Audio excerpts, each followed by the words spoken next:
What's going on, everyone? Badger here. Make sure to like and sub, and let's get into this. In this case, it's bounding into comics opinion article, Why Hollywood Doesn't Know How to Adapt Halo. Now, if you've been watching this channel or other channels in the Fellowship and the 199, you know exactly they literally are not allowed to adapt it for various different reasons, least among them the DEI inclusions that will not allow them to accurately adapt characters, storylines, and situations because it would go against their current allowed narratives. But let's see what Selver Katich has to say. That is the opinion writer here. Let's see. With the recent premiere of Paramount Halo show's second season, now seems like time to delve into just why the series is facing backlash. Let us not sugarcoat it. The first season was a disaster, and fixing its aftermath seems insurmountable. The Paramount production wears Halo like an ill-fitted Buffalo Bill skin suit, with showrunners admitting to deliberately ignoring the games, which was their biggest mistake. The games are Halo. I hear you, book fans. I'm sorry. Y'all motherfuckers are basically the only ones that read it. Most people just played the games and we loved it, and it's big because the game. The books are great. They're fine. I've read some of them. They're not the main draw. That's the first one you guys are going to accept. The games are the standard everyone is going to measure the show against. But for all its terrible production choices, at the end of the day, one has to ask, why? Why does Hollywood consistently falter in capturing the essence of Halo?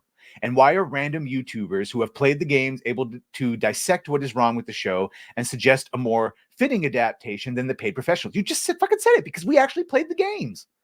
The answer lies in the flawed cocktail of hubris and ignorance. Correct. This is the same hubris and ignorance that messed up the Witcher adaptation, the Rings of Power adaptation, the Wheel of Time adaptation. Just all the adaptations have been messed up because of a flawed cocktail of hubris and ignorance, on top of those forced DEI shackles that they have to hit so much of this group and this group. So how could you make anything is what we're all saying.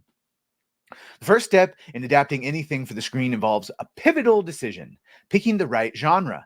When crafting a screenplay for any adaptation, it's crucial to grasp the source genre and determine the most effective way to translate it. What makes Halo tricky is that it has pioneered its own genre. It really hasn't. It's fucking sci-fi military drama. It's aliens with the flashy Marines.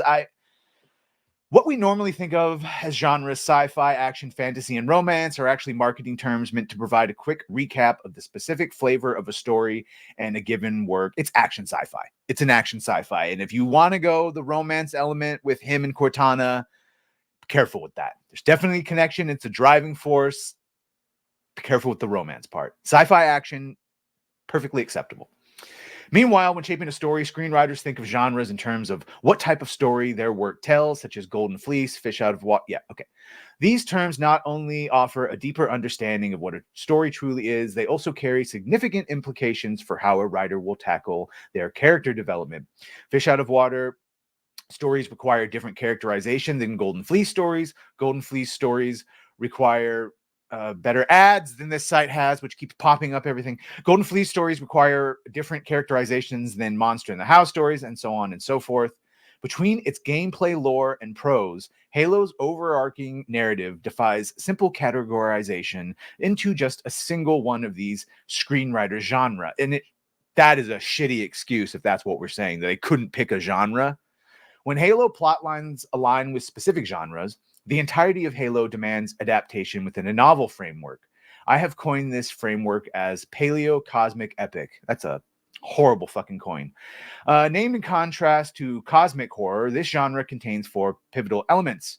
And while the full details of these elements can be found, yeah, I'm not watching a documentary. Most people conflate a poorly written three-dimensional character with a two-dimensional character, but they are actually distinct concepts. A three-dimensional character has a character spine that consists of a want and a need. The transformations are internal and only occur when they overcome their need to attain their want.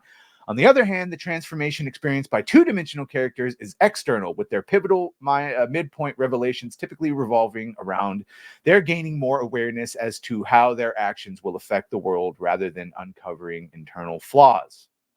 While this two-dimensional archetype is predominantly used in serialized television series, such as characters including the last of whom consistently discover the villain's true plan at the story's midpoint. It's also embodied in video games by most player avatars. From the Master Chief to the Doomslayer, player characters must be placed in the correct relation to all the other characters in order for them to work on screen. This is a long way to go to say that they just aren't good at adapting, because Master Chief has already been adapted. It's called Forward Unto Dawn, and it's still his best live action appearance. Didn't take off the helmet, used the voice actor from the video games, and he's consistent with his appearances in the rest of the games. Nothing could be said the same for this fucking character that I don't even want to call Master Chief anymore, for Pablo Schreiber's character. And in their internal wisdom, they decided the best way to try and affect this change was to give him the same internal flaw a teenager with mommy issues would have, a questionable creative choice at best. Yes, they stripped him of his armor, of course. They made him have issues in the head and falter in his belief to the UNSC. The fallout from this decision to change Chief's base archetype will continue to infect Season 2 because of one simple problem. With every iteration, you need to give a three-dimensional character a new character spine to grapple with. Consider the simplicity. Oh, will you fucking stop referencing other shit? Just talk about this. In contrast, the Chief's ongoing need for newer and newer character spine presents a predicament which can only be solved by continually characterizing the Master Chief away from his true purpose within the Halo universe. Yeah, all right. I don't need his opinion anymore because I don't really like it. He's missing all the key points. The reason, goodbye, Bounding. Goodbye. What's your name? So I can give you proper disrespect. Hold on.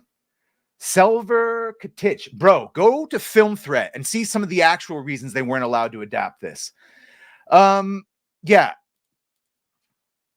This adaptation has fallen the same way I think the Sokka one of they remove some of his sexism.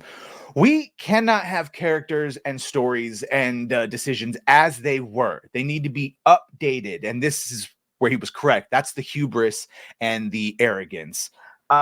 They literally are not allowed to adapt these the way they are supposed to. We've seen that from their, again, it's not just about skin color and gender with their inclusion standards. It's also about who can save who can teach who can tell who something. And as you've seen that certain characters who should be far more along in the story process are regressed so other characters can lead. And that just goes back to the bit. Why did they fail to adapt it? Because they wouldn't have been allowed to adapt it correctly in the first place. And if you want to find out more about that, you can go look on this channel and every single thing from the Disney Files, or go to Film Threat and every single thing they've talked about that we've covered it. And that's why they weren't able to adapt Halo. And that's why most adaptations are going to fail unless the showrunner has 100% control, which is what we're hoping more or less is going to happen with Henry and Warhammer, since he has a creator control. Let me know what you think of this, at least the half of the article I could get through. Halo, are you watching it? How's that second season treating you? Let me know. Like, share, sub if you've done that. Thank you. If you're going to do that, thank you. And well,